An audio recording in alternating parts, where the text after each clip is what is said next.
What a sad hand fate has dealt you. You don't want to end your life to the sound of idiots cheering as your head hits the muck, do you? Let's see if we can do better. Dishonored is an odd beast. It's a bold, stylistic attempt to deliver stealth action gameplay in a steampunk, quasi-Victorian setting dogged by wretched politicians, corrupt guardsmen, and plotting nobles. It showcases a terrific script and a unique aesthetic. So why am I having such trouble figuring out how I feel about it? When I look back at my 10 hours with Dishonored, I enjoyed most of it, but I can't help shake the feeling that the game is one giant domino set. When it's all set up and you push it from the top as designed, it's rewarding and exciting. But when you accidentally knock one of the dominoes over during setup, it's extremely frustrating to watch the game mechanics tumble down carelessly, leaving you to try and set up all the fun again. You are one Corvo Attano, which is an awesome name for a protagonist, by the way, royal protector to the Empress of the city of Dunwall. As the game begins, the city roils in the grip of a debilitating plague spread by rats, a plague that causes those afflicted to vomit uncontrollably and spew blood from their eyes. Less than an hour into the mystery, Corvo witnesses the death of the Empress at the hands of assassins and the abduction of her daughter, Emily. Corvo is set up to take the fall for both events by the Empress's cabinet of advisors. You were in the wrong place at the right time. And you're off on a merry tale of revenge and redemption to oust from power the newly made Lord Regent and his cronies.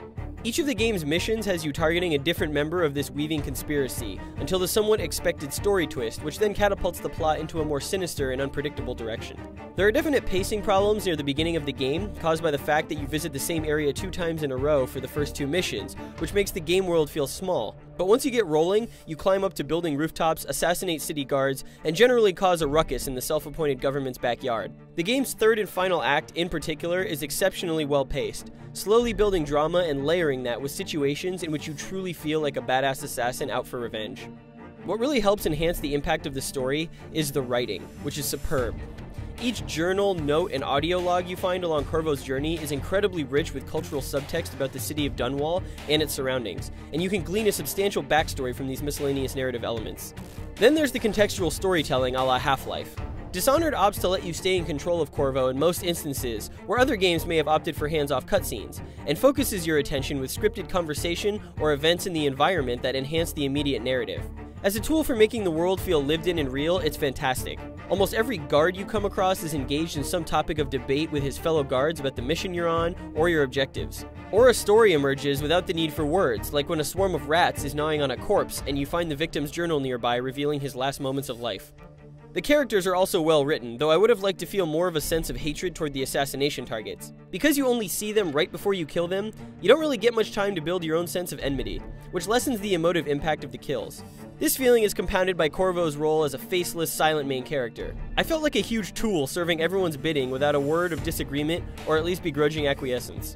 Plus, I never got to see his face, so that cool skull mask everyone kept talking about throughout the game was visually relegated to the cover of the box and the rare instances where he put it on or took it off.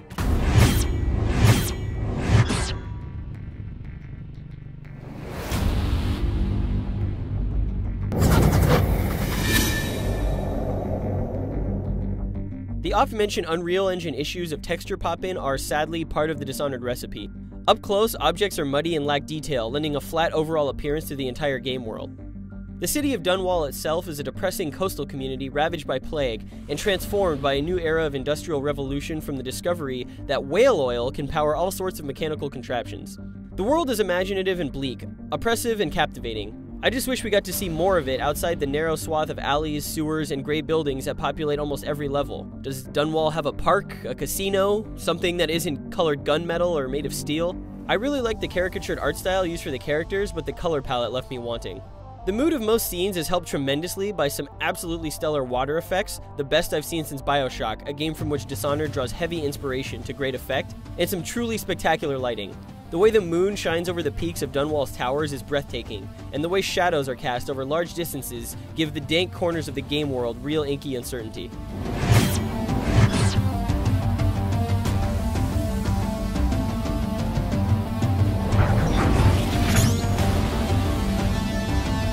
Dishonored is a first-person stealth action game.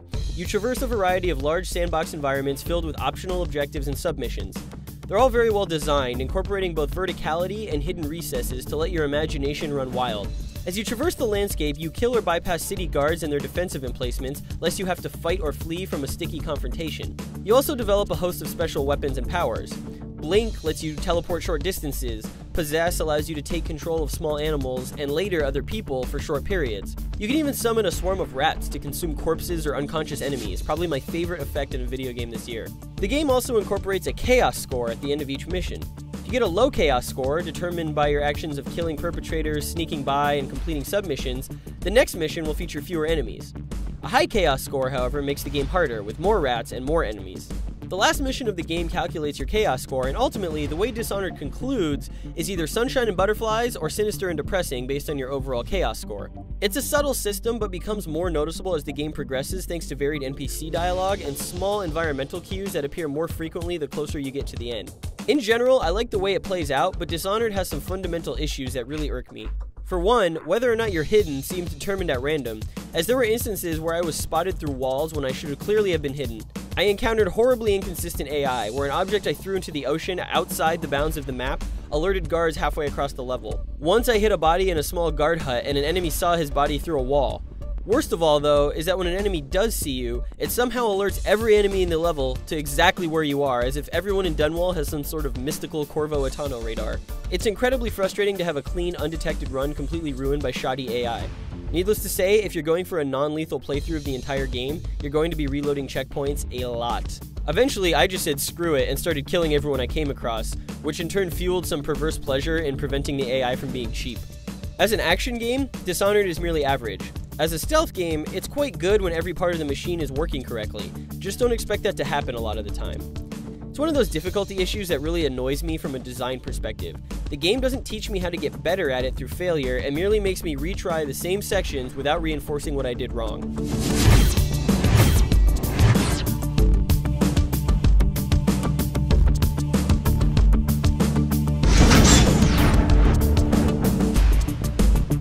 Dishonored is a good game.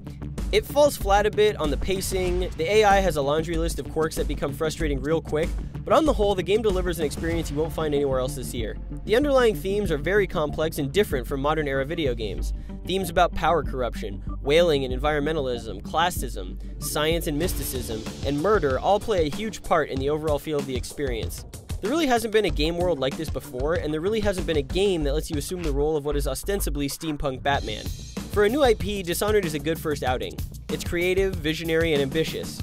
I want more of this universe because it's clearly ripe with amazing potential, hinted at, but not fully realized.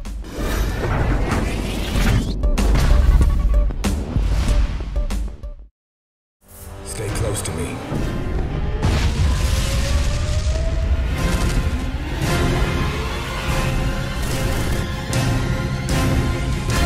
I'm your best chance for survival.